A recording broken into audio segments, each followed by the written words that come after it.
Gloire à Dieu. Frères et sœurs, sans plus tarder, nous allons partir dans Jacques au chapitre 5. Voilà, donc ce soir, vous n'aurez pas l'enseignement retranscrit parce que, voilà, dû au problème de connexion, nous allons faire ça de la manière la plus simple possible. Nous allons prendre nos Bibles, bien sûr, alléluia, et nous allons partir dans Jacques. Voilà, si vous aimez le Seigneur, prenez vos Bibles, s'il vous plaît. Prenez vos Bibles. Il ne faut pas me regarder moi. Alléluia. On est tous les enfants du Seigneur et on est là pour entendre ce que Dieu veut nous donner ce soir comme message. Donc un court message, nous n'allons pas nous éterniser parce qu'hier on a dit beaucoup de choses. Alléluia. Voilà, nous allons partir dans Jacques. Alléluia. Au chapitre 5. Et nous lirons à partir du verset 16. Alléluia. Que Dieu soit béni pour sa parole. Jacques chapitre 5 à partir du verset 16. Confessez donc vos péchés les uns aux autres, afin que vous soyez guéris. La prière agissante du juste a une grande efficacité. La prière agissante du juste, ou la prière fervente du juste, a une grande efficacité. Élie était un homme de la même nature que nous. Il pria avec instance pour qu'il ne pleuve point, et il ne tomba point de pluie sur la terre pendant 3 ans et 6 mois. Puis il pria de nouveau, et le ciel donna de la pluie, et la terre produisit son fruit. Alléluia. Gloire à Dieu. La Bible ici nous donne une révélation par rapport aux enfants du Seigneur, par rapport aux chrétiens nés de nouveau, par rapport aux justes. Alléluia. Et cette révélation, c'est que nos prières ont une grande efficacité. Tout ce qui sort de nos bouches au nom de Yahushua, au nom de Jésus-Christ, tout ce qui sort de nos bouches ont un impact puissant et efficace parce que nous sommes les enfants du Créateur. Donc, la Bible insiste beaucoup sur la prière. Le Seigneur dira dans Matthieu 6, « Quand vous priez, dites ceci, notre Père qui est aux cieux, que ton règne vienne. » Bien évidemment, que son règne soit constamment dans nos cœurs, que nos vies reflètent la vie du Père, la vie de Jésus-Christ, c'est-à-dire l'amour, la joie, la sainteté et la sanctification, toutes ces choses-là. Et donc, quand le règne de Dieu est dans nos vies, forcément, nous avons une connexion avec Yahushua. Nous avons une relation avec notre Père. Et le Seigneur dira également, quand vous priez, entrez dans votre chambre, dans le lieu secret, et priez votre Père qui se trouve dans le lieu secret. Et votre Père qui entend vos prières dans votre chambre, vous le rendra. Alléluia. Où je veux en venir?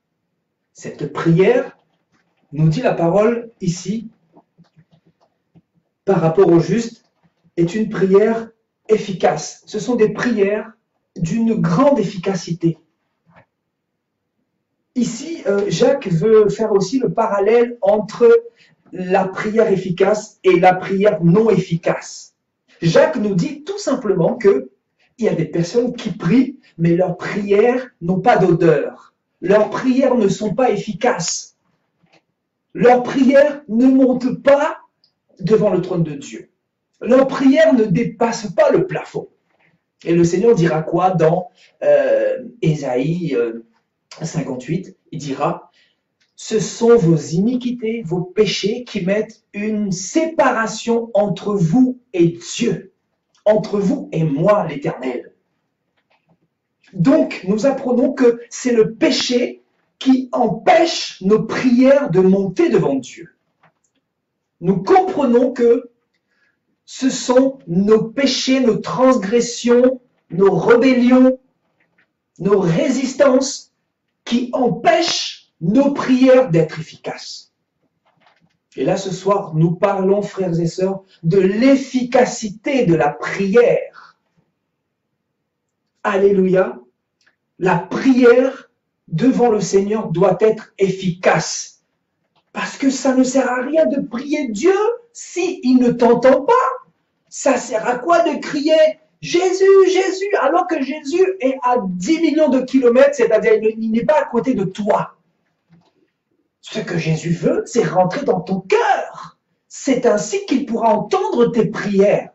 Parce que quand la Bible nous dit, quand vous priez, dites Père qui est aux cieux, mais oui, le Père qui est au ciel, il est aussi dans notre cœur. Parce que nous sommes le temple du Saint-Esprit. Donc la relation est mutuelle. Nous sommes un avec notre Père céleste. Comme Jésus est un avec le Père, nous sommes un avec Jésus et avec le Père. Parce que Jésus lui-même, d'une manière prophétique, il est le Père. Sans rentrer dans les détails. Et il y a un seul esprit, nous dit la parole. Donc l'esprit du Seigneur habite en nous. Donc de par cet esprit, nous devons être connectés avec le Maître, développer cette relation et chercher à ce que nos prières soient efficaces. Parce que le monde compte sur nous, frères et sœurs. Le monde compte sur nous. Nos familles comptent sur nous. Leurs conversions sont importantes. Nous ne devons pas faillir à nos missions. Nos prières doivent avoir des impacts pour détruire les chaînes du diable, pour déplacer les montagnes. Le Seigneur a dit, si vous croyez sans avoir vu, croire, le fait de croire que cette montagne va se déplacer, le fait de croire que ton proche parent qui est endurci de cœur, le Seigneur va déplacer cet endurcissement et il va se convertir. Le fait de croire que il n'y a rien de défaitiste par rapport à ce qui se passe, c'est-à-dire le coronavirus. Parce que Dieu a un peuple qui a de l'efficacité au niveau de la prière. La prière du juste a une grande efficacité. La prière du juste. Qui est le juste? Vous avez celui qui est appelé juste devant le Seigneur. Le juste, c'est celui qui fait la volonté de Dieu. Le juste, c'est celui qui marche dans la parole de Dieu, qui obéit à la parole de Dieu. Qui est le juste? Le juste, c'est celui qui ne fait que suivre les prérogatives divines. Le juste, ce n'est pas n'importe qui. Le juste, ce n'est pas le catholique, le protestant, l'évangélique. Le juste, ce n'est pas le bouddhiste. Ce n'est pas celui qui est dans l'islam, celui qui porte la toge ou la robe. Le juste, ce n'est pas le rabbin qui a son accoutrement. Le juste, ce n'est pas la sœur de l'église catholique qui a sa robe. Le juste, ce n'est pas celui qui prie dans l'église, non. Le juste, ce n'est pas celui qui ouvre la bouche et qui prie dans l'église. Parce que tu peux prier, mais d'une manière hypocrite, d'une manière robotisée. Le Seigneur a dit quoi? Quand vous priez, ne récitez pas des prières vainement, en récitant, en répétant. Parce que tu deviens religieux. Donc tout le monde peut prier effectivement. Tout le monde peut ouvrir la bouche. Tout le monde peut prier Yehoshua. Tout le monde peut prier Jésus. Mais la question que je vous pose, est-ce que la prière de tout le monde aura une efficacité pareille? Et forcément non. Forcément non. Écoutez bien ce message, frères et sœurs. La prière fervente du juste a une grande efficacité. Dans l'Église du Seigneur, nous avons de tout. Nous avons ceux qui appartiennent au blé et nous avons ceux qui appartiennent à l'ivraie. Ceux qui appartiennent à l'ivraie, c'est-à-dire à la mauvaise semence, ils vont prier. Ils vont prier à l'église. Ils vont prier dans leur chambre. Ils vont prier devant les hommes. Mais leurs prières ne seront jamais efficaces. Leurs prières ne monteront jamais. Écoutez-moi bien, il y a des personnes, je vous dis, qui se disent chrétiens et qui se retrouvent devant des démons. Et quand ils commencent à faire la prière, le démon ne les connaît pas. Le démon ne les connaît pas. Le démon ne tremble pas. Parce que la prière de la personne ne monte pas, ne dépasse pas le plafond. Regardez la personne qui voulait faire des miracles au nom de Jésus, qui n'était pas converti dans le livre des Actes. Il a voulu utiliser le nom de Jésus. Et il dira à la personne démoniaque, je t'en conjure au nom de Jésus que Paul prêche. Les démons ne le connaissaient pas. Pourquoi? Parce que ces prières ne montaient pas devant le Père. Oh my God, ces prières ne montaient pas devant le Père. Donc en fait, pour être efficace, il faut que tes prières montent devant le Père. Pour chasser un démon, il faut que tes prières montent devant le Père. Pour que le coronavirus fléchisse ses genoux, il faut que ta prière monte devant le Père. Mais qui es-tu aujourd'hui pour savoir si ta prière va monter ou pas devant le Père? Est-ce que tu es considéré juste ou est-ce que tu es considéré impie? Est-ce que Dieu te connaît ou est-ce que Dieu ne te connaît pas?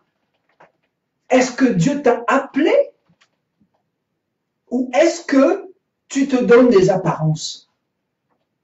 Parce que celui qui est avec Yoshua, sincèrement, celui qui est converti, celui qui est né de nouveau, c'est celui qui a une relation, c'est celui qui entend la voix de son père et son père entend aussi la voix de sa brebis. Et un père qui entend la voix de sa brebis, forcément, il ne peut que intervenir, il ne peut que lui venir en aide. Donc, la prière du juste a une grande efficacité. Une grande efficacité. Parce que vous avez des personnes qui prient, mais il n'y a pas d'efficacité. Ici, on nous dit que Élie qui était un prophète de l'Éternel,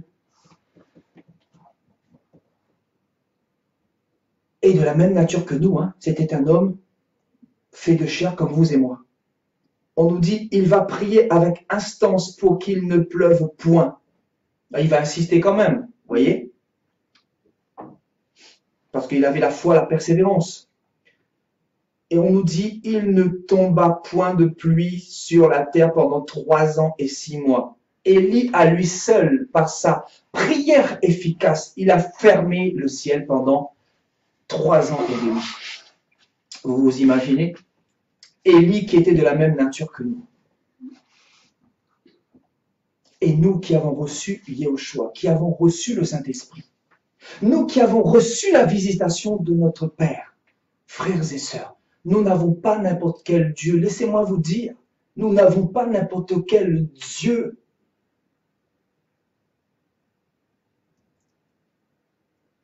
Nous avons un Dieu qui s'appelle le feu dévorant. Et je vous dis, hein, ce feu gagne la tête aux pieds. Là maintenant même où je vous parle, la flamme du Saint-Esprit qui parle.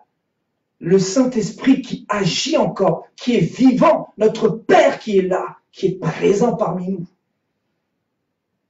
Notre Père qui nous parle encore ce soir. Et notre Père nous dit ce soir que si nos prières sont efficaces, il pourra intervenir face à la situation qu'on traverse en ce moment. par rapport à cette épidémie. Souvent, si Dieu n'intervient pas, c'est tout simplement parce qu'il y a un manque d'efficacité au niveau de la prière. Dieu ne ment pas. Nous n'avons pas un Dieu qui ment. La Bible dit que la prière fervente du juste a une grande efficacité. Donc Dieu ne ment pas.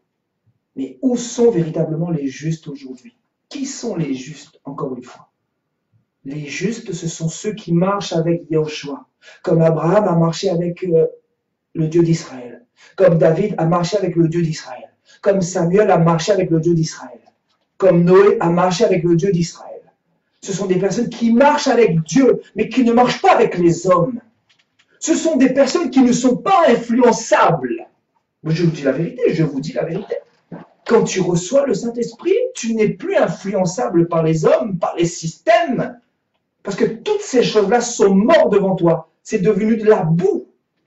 Je les regarde comme de la boue, comme dira Paul dans la parole.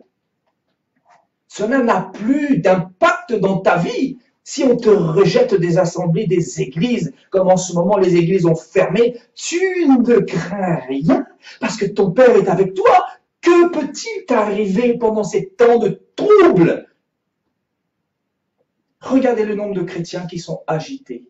Regardez le nombre de chrétiens qui sont agités. Ah oui, ils sont agités. Agités parce que les bâtiments ont fermé leurs portes. Vous voyez, ils ont tellement reçu l'évangile démoniaque qu'ils ne sont même plus capables de comprendre que le Saint-Esprit doit habiter en eux. Vous voyez cette génération de confusion-là? Vous voyez cette génération troublée. Vous savez pourquoi cette génération est troublée? Vous savez pourquoi beaucoup de chrétiens en ce temps de la fin sont troublés? Vous savez pourquoi? Parce qu'ils n'ont pas reçu les véritables enseignements de Yahushua. Ils n'ont pas mis en pratique les véritables enseignements de Yahushua. Comment voulez-vous que Dieu intervienne? Parce que quasiment tous les chrétiens aujourd'hui, je dirais plus de 95%, ils sont corrompus par le faux message, par l'apostasie, par les fausses doctrines. Ils marchent plus avec les pasteurs qu'avec Jésus-Christ. Ils sont plus dans les dénominations que dans la parole de Dieu. Ils sont plus dans l'idolâtrie que dans la présence de Dieu. Comment voulez-vous que Dieu agisse et entende les prières efficaces? Parce qu'en réalité, il n'y a pas d'efficacité dans les prières. Tout le monde en ce moment dit « Mon Dieu ». Le musulman dit « Oh mon Dieu intervient ». Bouddha, également les bouddhistes, ils disent « Mon Dieu, pourquoi tu laisses une telle chose se passer ?» Les catholiques aussi, ils prient « Mon Dieu, pourquoi cela nous arrive-t-il? Vois-tu comme on est confinés comme des animaux ?» Les protestants aussi le disent « Mais Seigneur mon Dieu, interviens !» Tout le monde prie. Tout le monde se met à prier comme par hasard. Même les païens, ils commencent à prier. Dieu, si tu existes, interviens. Mais quelle est la prière qui sera efficace? La prière du musulman? La prière du catholique? La prière du bouddhiste? La prière de celui qui est dans l'islam? Ou la prière du juste? La prière de Yahushua, au nom de Yahushua, le véritable Dieu. Quelle prière fera la différence pour renverser les montagnes de Satan? Quelle prière sera efficace pour renverser ce coronavirus? Parce que ce coronavirus, il ne partira pas comme ça. Je vous dis la vérité. Si j'ai nommé ce thème jeûne collectif, voilà, jeûne collectif pour les nations, jour 3. Alors, nous avons fait un premier jour, un deuxième jour et un troisième jour. Mais pas par hasard. C'est pour que les choses bougent. Et je vous dis, hier soir, nous avons parlé de ce troisième jour prophétique qui va nous donner la victoire. Je le crois, je vous dis, il y a quelque chose qui va se passer. La Bible dit que Élie était un homme de la même nature que nous. Il était un homme de la même nature que nous. Et il a fermé le ciel pendant 3 ans et demi. 3 ans et demi. Oui. Josué, il a arrêté le soleil et la lune en pleine course dans le ciel lors de la bataille de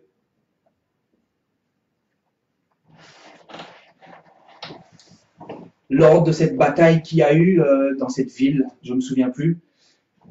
Mais Josué a arrêté le soleil et la lune à Gabaon. Oui, il a arrêté le soleil et la lune. Regardez Moïse, il a ouvert la mer Rouge, non pas lui, mais le Seigneur qui était avec lui. Mais par cette fois, il a frappé, la mer s'est ouverte devant lui. Josué, il a ouvert le Jourdain en deux. Sa prière a été efficace. Comment veux-tu avoir une prière efficace si tu n'as pas cette relation avec le Seigneur, si tu ne marches pas avec le Seigneur, si tu marches avec la religion? Ceux qui sont considérés justes devant Dieu, ce sont ceux qui marchent avec Dieu. Ce sont ceux qui marchent avec Yahushua. Ce sont ceux qui ont reçu l'esprit de Yahushua. La Bible dit que la prière fervente du juste a une grande efficacité. Oui, elle est efficace si Dieu marche avec nous. Elle est efficace si Dieu est pour nous.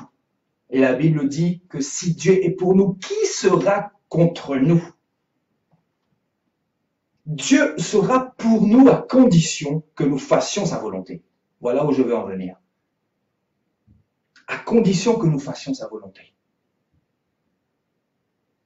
Parce que le problème qui se pose, c'est si les nations se retrouvent dans cet état de jugement, de chaos, de mort, c'est tout simplement parce que il y a de moins en moins de justes. Vous comprenez? De moins en moins de justes. Je vous dis, hein, le chemin se rétrécit de plus en plus. Plus le Seigneur va revenir, plus les tensions vont s'intensifier, plus les guerres vont se multiplier, plus les famines vont se multiplier, plus les inégalités, les injustices sociales vont se démultiplier. Plus le péché va se répandre, plus Jésus va revenir et moins il y aura de justes. Le Seigneur l'a annoncé d'ailleurs. Il a annoncé ce temps d'apostasie. Ce temps d'apostasie que beaucoup malheureusement ne comprennent pas. Pourquoi? Parce qu'il faut la révélation pour comprendre le monde dans lequel nous sommes. Il te faut les yeux de l'Esprit, il te faut les yeux de Jésus-Christ pour comprendre ce que nous traversons actuellement, que ce soit dans les églises et que ce soit dans les nations. Parce que le Seigneur a parlé d'une manière prophétique. Cette parole n'est pas n'importe quelle parole. Je le dis souvent, cette parole, elle est prophétique, elle annonce les choses. Et donc, nous ne devons pas être surpris.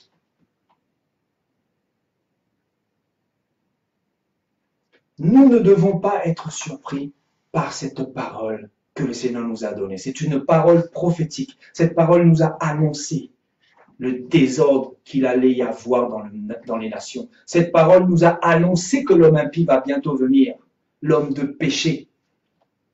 Cette parole nous a annoncé de la venue de l'homme impie.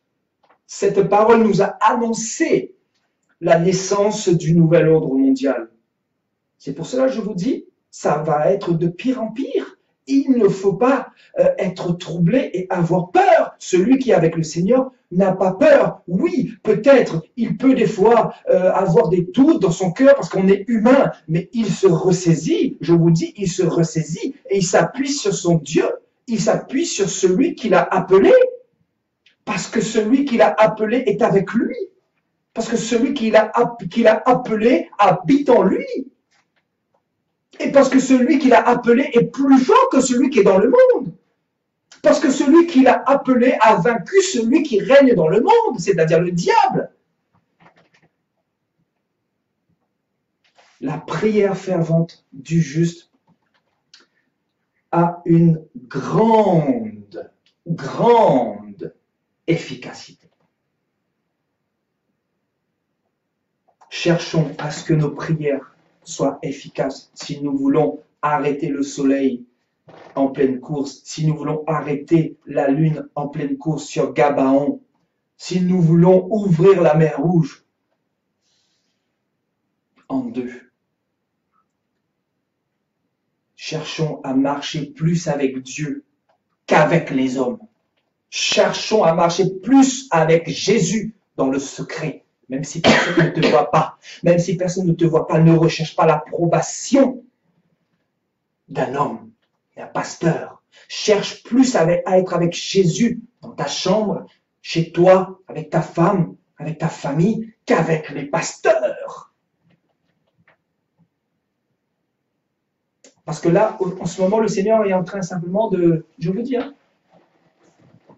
le Seigneur fait quelque chose d'extraordinaire à travers cet événement. Je dirais ce fléau, hein, le coronavirus. Voilà, c'est un fléau.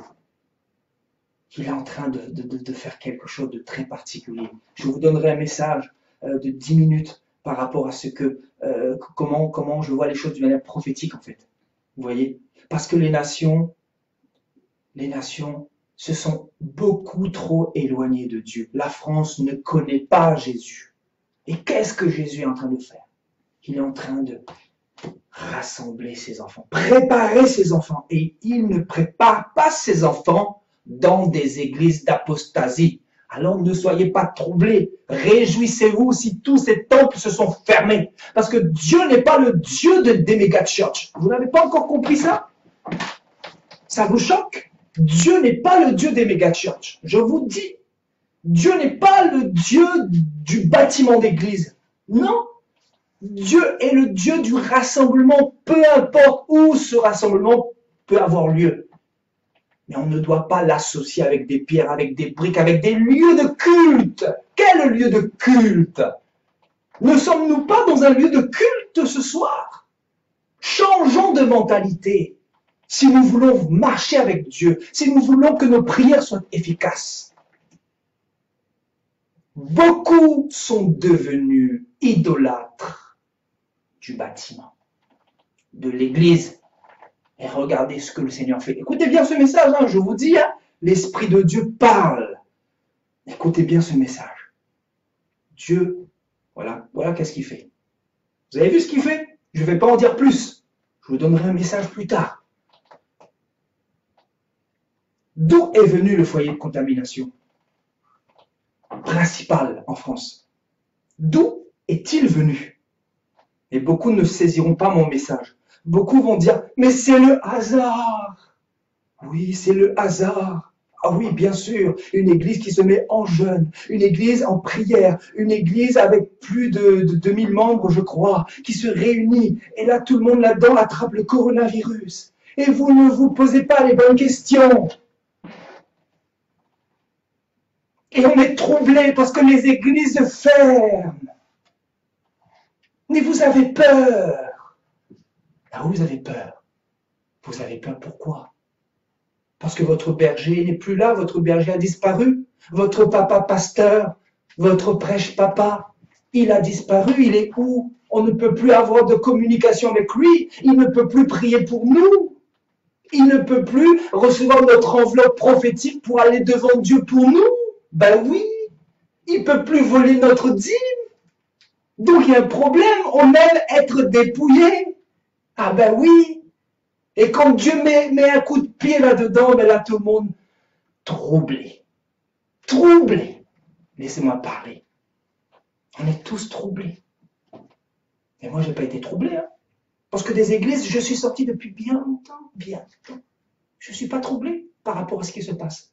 Parce que nous avons été préparés. Je dis nous parce que je ne suis pas le seul. On a été préparés par rapport à tout ce qui se passe. Nous avons été dans l'intimité avec le Seigneur. Et nous n'avons pas peur de manquer de quoi que ce soit. Le Seigneur est mon aide. De quoi ai-je peur? De quoi pourrais-je manquer? Vous voyez, il y a un problème réel d'intimité, de compréhension, de connaissance de la parole de Dieu. Il y a un réel problème par rapport à la révélation. Parce que tout est déjà donné en fait dans la parole. Tout a déjà été écrit. Mais le problème, c'est que l'homme veut s'appuyer sur des bishops, sur des bergers, sur des pasteurs. Mais maintenant, écoutez-moi bien. Qu'est-ce que je vous avais dit il y a quelque temps en arrière? Le Seigneur, je ne vous avais pas donné cette prophétie-là, que le Seigneur allait frapper là, que le Seigneur allait mettre un coup de pied dans tout ça. Je vous l'avais dit. Le Seigneur s'est levé, je vous dis, hein, le Seigneur s'est levé. Là, il s'est levé. C'est pour avertir, mais aussi pour préparer son peuple. Préparer son peuple, rassembler son peuple. C'est pour ça que le message qui doit en ressortir de ce qui se passe, c'est que nous puissions améliorer cette intimité, développer cette intimité avec le Seigneur. Et il n'y a pas d'autre message. Moi, je vous le dis, c'est mon message depuis que je suis avec le Seigneur. Marchez avec le Seigneur. Même si vous êtes seul, je ne vous demande pas d'être seul. Le but, c'est de nous fortifier comme ce soir. Nous ne sommes pas seuls, la preuve. Vous voyez, c'est un lieu de culte. Et est-ce que je vais vous demander votre argent depuis que je sers le Seigneur? De qui ai-je demandé de l'argent? À qui ai-je demandé de l'argent? À qui? Je fais les choses par amour et je n'ai pas besoin de votre argent parce que le Seigneur m'a béni au-delà de toutes mes espérances. Parce que le Seigneur a pourvu à mes besoins, parce que j'ai eu foi en lui, parce que je me suis appuyé sur lui et je ne suis pas troublé. Vous voyez, les enfants du Seigneur ne manquent de rien. Les enfants du Seigneur avancent. Les enfants du Seigneur marchent dans la paix. Les enfants du Seigneur sont aussi beaucoup combattus, effectivement, combattus. Parce que la vérité, beaucoup ne veulent plus de cette vérité-là. Quand on vous dit que c'est le Seigneur qui a mis le chaos là-dedans, là. C'est lui qui a fermé les églises. Vous voulez que je vous dise quoi? Oui. Oui. Le Seigneur est en train d'éprouver, de voir qui sont véritablement à lui et qui ne sont pas à lui. Toi, alors que ton église a fermé, tu es en train de pleurer sur les réseaux sociaux. Oh, les églises sont fermées. Prions pour les églises. Allons prophétiser sur les églises que les bâtiments rouvrent. Mais tu n'as rien compris. Tu n'as rien compris. Quelle génération envoûtée. Quelle génération envoûtée, je vous dis. Génération qui n'aime pas marcher avec Dieu dans la solitude, qui n'aime pas le brisement, qui n'aime pas la solitude avec le Seigneur, qui n'aime pas l'intimité. L'intimité dans la parole, dans la présence de Dieu. Génération plus sur Facebook. Génération de distraction. Génération perverse et corrompue. Voilà la génération. Génération qui entretiennent les pasteurs. Voilà la génération. Voilà la génération dans laquelle nous sommes. Et quand le Seigneur arrive, il casse tout ça. Les gens sont troublés. Les gens sont troublés. Il y a deux postérités. Celle qui comprend ce que le Seigneur est en train de faire actuellement. Ils comprennent, ils ne sont pas surpris. Nous ne sommes pas surpris. Oui, nous avons été interpellés parce que ça s'est fait de manière brutale. Confinement, coronavirus qui se propage en France, en Afrique, en Belgique, dans les îles, aux États-Unis, en Italie, qui décime, qui tue. Oui, nous sommes interpellés. Mais nous ne sommes pas surpris parce que le Seigneur nous a annoncé toutes ces choses-là. Et que vous prêchent vos églises, si ce n'est que la dîme, l'argent, l'offrande du prophète? Que vous prêchent les églises? Voilà le message qu'ils auraient dû vous prêcher. Les troubles que le monde va connaître, que le monde allait connaître et que le monde connaîtra encore. Voilà sur quoi il devrait vous prêcher. Sur le retour de Christ, sur le développement de votre intimité avec Yahushua, sur le développement de votre communion avec le Maître, dans le secret. Je ne suis pas contre, je dis bien, les églises qui sont fermées. Ce n'est pas mon message. Il ne faut pas détourner le message que je donne ce soir. Je dis simplement que là, le Seigneur, à travers ce qui se passe là, il va faire encore une séparation. Je vous dis un message prophétique. Si tu crois que ce message est du Seigneur, prends-le. Si tu crois que ce message n'est pas du Seigneur, tu le laisses. Tu le laisses. Le Seigneur va faire encore le tri. Là, il regarde les cœurs. Il regarde ton comportement. Quel sera ton comportement? Est-ce que tu vas plutôt te réfugier dans la présence de Dieu ou est-ce que tu vas te plaindre? Ou est-ce que tu vas rechercher encore un bishop au téléphone? À 2 reprises, je suis tombé sur 2 directs. Et ces messieurs, après leur sermon, après leur prédication, ont fait des demandes de dons. Des dons par PayPal, par virement bancaire, par Western Union. Je vous dis, j'étais choqué. Mais voilà le monde dans lequel nous nous trouvons. Voilà. Ça prêche pour de l'argent au lieu d'aller travailler. Des bandits spirituels sur la misère des uns, ils s'enrichissent parce qu'ils ont pour Dieu leur ventre. La cupidité les ont envahis, ces hommes-là. Vous comprenez? Et pourtant, je vous dis, ça prêche bien la parole. Hein. Je vous dis, ça prêche Jésus. Ça prie. Ça prêche en langue et tout. Là ça a l'apparence de la piété. Jésus l'a dit, l'apôtre Paul l'a dit, que dans les derniers temps, beaucoup viendront et auront l'apparence de la piété, mais ils vont renier véritablement la foi. La foi, c'est quoi? La foi, c'est de s'appuyer sur le Seigneur. C'est de ne pas aller faire la manche comme un mendiant à ses ouailles. Va travailler pour ça. Va travailler. Oui, effectivement, j'ai arrêté 3 mois de prêcher il n'y a pas longtemps. J'étais où? J'étais où selon vous? J'étais sur le terrain en train de travailler. J'ai ouvert ma société par la grâce de Dieu. J'étais sur le terrain. Je n'étais pas en train d'aller pêcher, à aller avec des femmes ou quoi que ce soit. Je travaille, frères et sœurs. Dieu m'a fait grâce d'avoir ma société. Je bénis le Seigneur.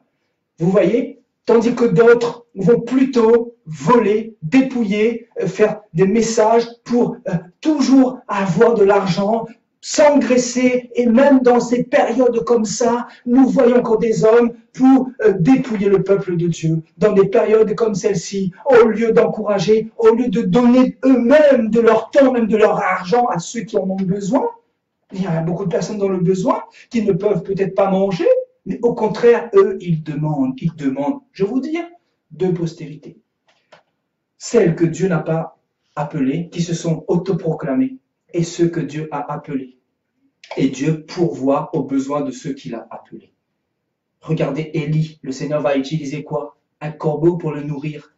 Le Seigneur va utiliser quoi? Des animaux pour le nourrir. Dieu ne laisse pas ses enfants dans la galère. Dieu ne laisse pas ses enfants dans la famine, dans la souffrance. Le Dieu que nous servons est un Dieu fidèle. Il va permettre, oui, que tu puisses avoir faim pendant un bout de temps. Il va permettre, oui, que tu sois éprouvé. Mais en réalité, c'est pour te donner au centuple de bénédictions dont tu n'as pas idée, dont tu ne peux même pas t'imaginer. Parce que la bénédiction ici est au-delà d'un morceau de pain, mais c'est le salut, c'est la gloire de Jésus, c'est sa révélation, c'est son enseignement. C'est ça qu'il faut retirer de notre marche avec le Seigneur, afin de ne plus reproduire ce que nous faisons comme erreur, afin d'avancer, de persévérer, afin de nous perfectionner, frères et sœurs, de grandir, de ne plus rester au même stade. Vous êtes encore au même stade. Quel message doit-on prêcher en ces temps de la fin? Nous sommes arrivés dans un temps difficile. Vous le voyez. Regardez, regardez, regardez où nous sommes. Nous n'avons pas le droit de sortir. Confinés comme des animaux. Et cela ne vous interpelle pas, frères et sœurs? Vous ne voyez pas la crise économique là, qui est en train d'arriver là, qui a déjà commencé, les bourses qui se sont effondrées? Vous ne voyez pas qu'il y a quelque chose qui va arriver? Vous ne voyez pas que nous sommes à l'aube d'une nouvelle ère? Vous ne voyez pas que là, le temps est grave? Et si Dieu permet tout ça, encore une fois, c'est pour nous bénir. Le Seigneur nous bénit à travers tout ce qui se passe. Oui, je sais que beaucoup de personnes meurent, etc. Tout ça, c'est le fruit de la malédiction, de beaucoup de rébellions, du péché, de l'idolâtrie et toutes ces choses-là. Nous le savons. Les justes, les impies ne peuvent pas être bénis par Dieu. Quand le diable vient, il prend. Si tu as des choses qui l'appartiennent, il te prend. L'esprit de mort, il prend. Tu comprends? Mais si tu es juste devant Dieu, le démon ne peut pas te prendre. Donc, nous sommes dans une période très difficile. Et pour ne pas rester trop longtemps ce soir parce que voilà, quand je commence à parler, je parle énormément et voilà, le but c'est vraiment de vous faire comprendre le message essentiel et central. La prière fervente du juste a une grande efficacité. Mais je pense qu'on a besoin d'entendre toutes ces choses-là. On a besoin d'être réveillé. On a besoin d'être régénéré. On a besoin que Dieu nous secoue. Donc, je bénis Dieu. Vous savez, je bénis Dieu. Hein. C'est pour ça que nous, on est persécutés, que même les porte-paroles du Seigneur dans la parole étaient persécutés. Parce qu'ils parlaient trop. Ils parlaient trop. Ben oui, on parle, on dit ce qui en est. On ne peut pas vous dire autre chose que ce qu'on reçoit. Béni sois-tu, Seigneur, de toutes ces églises qui ont fermé. Parce que, Seigneur, les bâtiments sont fermés. Mais l'église de Yehoshua ne fermera jamais. Voilà la révélation. La révélation, vous l'avez pour la plupart. Vous l'avez pour beaucoup. Mais beaucoup ne l'ont pas également. Vous comprenez? Parce qu'ils ont reçu le message de la dîme. Ramène ta dîme à la maison du trésor. Ramène ta dîme. Voilà le message qu'ils ont reçu pendant 10 ans, pendant 20 ans. Comment voulez-vous qu'ils ne soient pas troublés quand il y a des temps difficiles comme ça qui s'annoncent?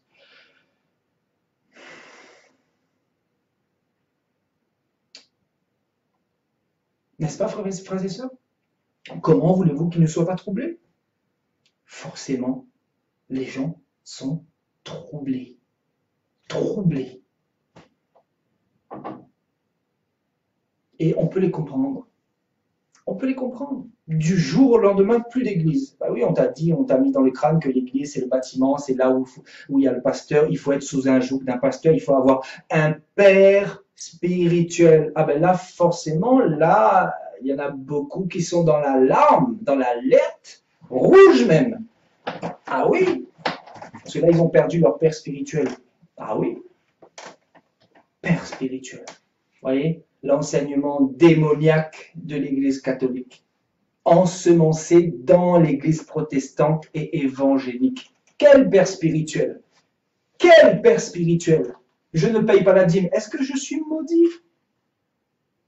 Je ne fréquente pas d'église. Est-ce que le Seigneur ne m'utilise pas dans la délivrance pour chasser des démons? Au contraire, je vous dis quelque chose là.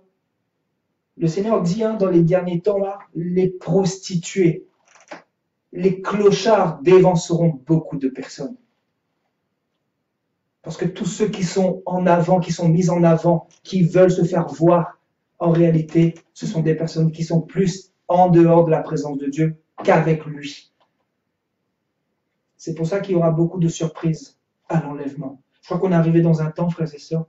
Je vais vous dire ce que le Seigneur permet là. C'est vraiment fort, c'est prophétiquement puissant. Vous ne comprenez pas le message du Seigneur là encore. Vous êtes encore là à rechercher un pasteur, un bishop. Vous ne comprenez pas qu'on vous a dépouillé depuis toutes ces années, que vous n'avez pas retrouvé la sérénité, la restauration, que vous avez été volé, dépouillé, manipulé. Vous ne comprenez pas et que le temps n'est pas à rechercher un pasteur. Recherche Yehoshua de tout ton cœur, avec tout ton amour. Le Seigneur va se révéler à toi. Le Seigneur est capable de te guérir chez toi, dans ta chambre. Le Seigneur est capable de se manifester glorieusement dans ta vie. Ce qu'il attend, c'est simplement la foi. La foi. Donc, la prière fervente du juste a une grande efficacité. On ne parle pas de n'importe quelle prière, parce que tout le monde prie en ce moment. Tout le monde prie. Mais qui fera la différence? Quelle église fera la différence? Moi, je vais vous dire, c'est ni l'église catholique, ni l'église protestante, ni l'église orthodoxe, ni l'église baptiste, ni l'église des témoins de Jéhovah, ni Bouddha, ni Shiva, ni Kali. Ils sont tous morts, décédés.